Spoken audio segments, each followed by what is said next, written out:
Hello, my name is Tammy Duffy. I'm a resident of Cornell Heights. And as a community, we fought together to ensure that a solar farm would not be built in our community. In our community, we've had 200-year floods in the past 10 years, which proposes quite a challenge for us as residents.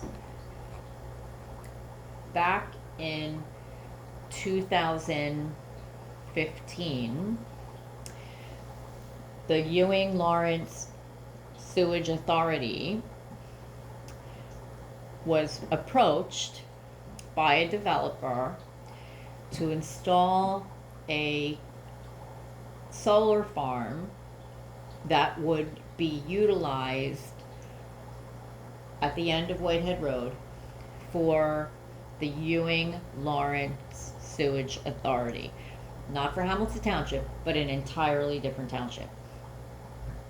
So the developer went to the planning board to work on getting approvals. There were numerous meetings going back and forth about their application, what it looked like, how it was not complete, etc., and how it would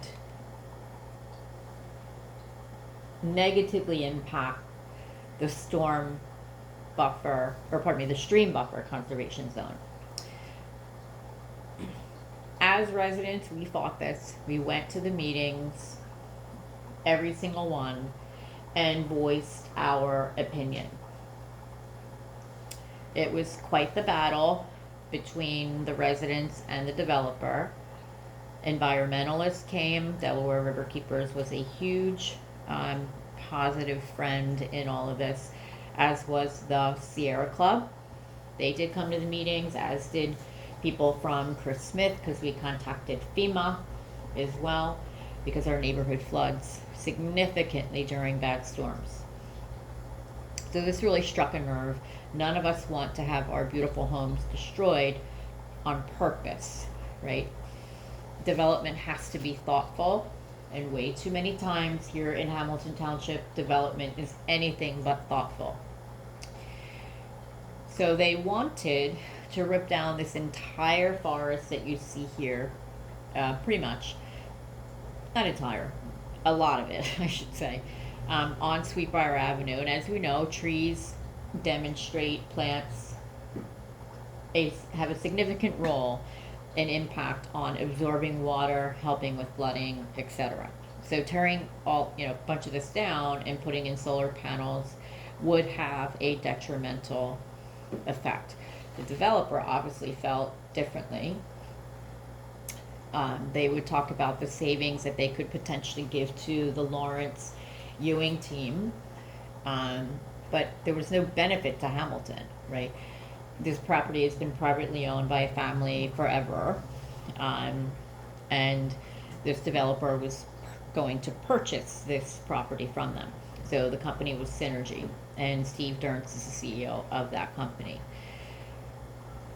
So what we would do as residents, I offered a lot of information to see what the communications were between our economic development leaders, the mayor, the council, with the company, as well as the same for both Ewing and Lawrence. And when I opened all the emails, the only email I got was an email that Steve Durntz sent to some of the leadership within Hamilton, complaining about a presentation that Delaware River Keepers did. That was all that they would send me.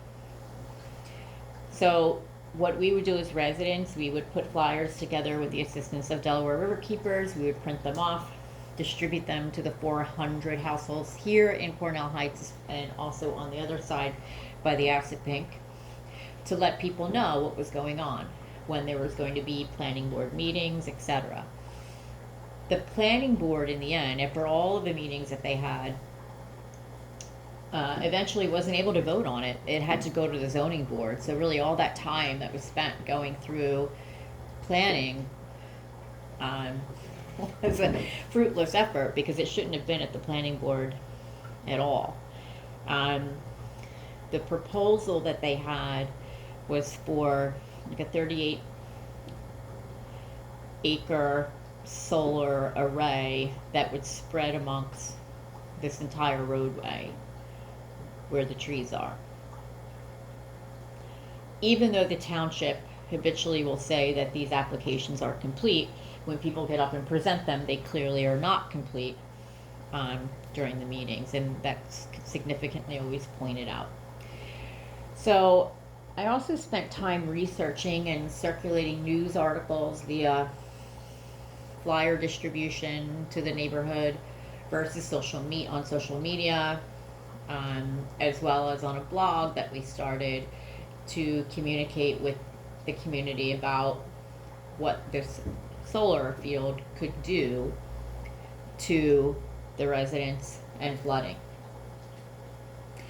Spoke to the press as well, to get them to write articles about it, so they did. We gave them photos because the flooding happened all the time, so we have tons of photos of the flooding over the years. I've lived in my house for like 26 years now, and we've had a lot of floods.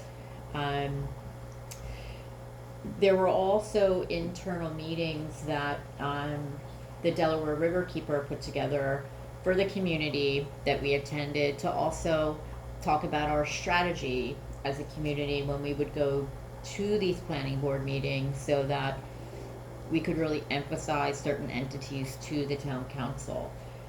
We wrote emails to the town council after every meeting to elected officials as well. We gave photos to all of those entities as well. There was a very large storm that we had gotten, and things flooded. FEMA actually came into the neighborhood, and I spent time speaking with a team from FEMA about this proposed solar field, and they were kind of amazed that the township would even allow that to happen, right? The Army Corps of Engineers have done enormous research on the flooding in this area. When I first moved into my home, I was not eligible 26 years ago for flood insurance. Several years in, I became eligible because of all of the flooding that was going on. So, and that's through FEMA, because they revamped the mapping as to where they felt flooding could be a significant risk for a resident. Even after the lack of approval through the planning board and they went to the zoning board, we had to start all over again. The developer came up with a new plan to not encroach on the SBCZ as much. They talked about being, a friend of the community, but they were anything but a friend of the community through this entire process. We continued to have large storms through this whole process. This went on for years. Then finally in 2020, they were given, I think it was 2020, they were given approval by the zoning board to do the project. So even though we've contacted so many people, we contacted the DEP because we found eagle's nests on the property. We took pictures of the eagle's nests. We talked to the DEP about how many trees were going to be removed. We had concerns on that. We spoke with members of Princeton Hydro. We reached out to the schools as well to invite students to the meeting so that they could learn the process and learn about how this project would negatively impact the community. So as a community, I would say we really joined hands as a team to really safeguard our community and our homes. And it has not been without effort that we put in. It's been rewarded because what has happened now, you can see that the panels still have not gone up. The developer has gone very radio silent, and it's almost like you don't want to poke the bear to see what's going on, because even after they got the approval, as residents, myself, Janice, met with Synergy CEO, Steve Dernth, to talk about a swale that could be built that could potentially help with the flooding. And he was in agreement to pay for that swale. It would appear from the meeting that we had. When flooding like this happens, it's really a terrifying event because there's nothing you can do to stop the water from coming into your home. It just comes in. And as a community, we rally to help each other. The last flood we got last year, the only way to get around the neighborhood, I would use my paddleboard to go help people. And, I would take my wet dry back with me. And gosh, there were some homes I went to that we just looked at each other and were like, this isn't going to work. I mean, you need a fire department, fire truck to pull that kind of water out of a home when it's up to the top of the stairway in a basement. So in 2011, when Hurricane Irene, Hurricane Sandy hit as well, in other years, the homes in Cornell Heights were really hit with some significant flooding damage. There are people who sit on the town council at that time who live in Cornell Heights. Their homes also were significantly flooded, so they really did not want to see this solar field go up. And I think one of the biggest issues that happened, God bless the people who sit on the planning and zoning boards, it's all volunteer, but there's no qualifications given for the people who sit on those boards. And some of them, I think, don't even look at the applications before they sit and vote on them, because it's clear they don't understand many of these applications. And voting yes to something that could negatively impact a community is just not the way that we should be running as a township. I think I'm at 12 minutes. But in the end, it's really about a team effort.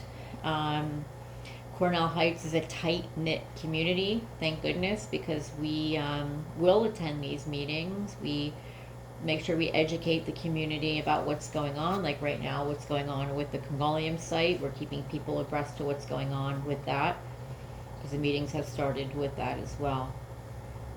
And we thank Delaware Riverkeepers for all of their help through this process with the project from Synergy, with this solar field, because inevitably, this lack of building that has happened of the solar field will only help us, and has allowed the forest here to remain to help when there's flooding. So thank you, and take care.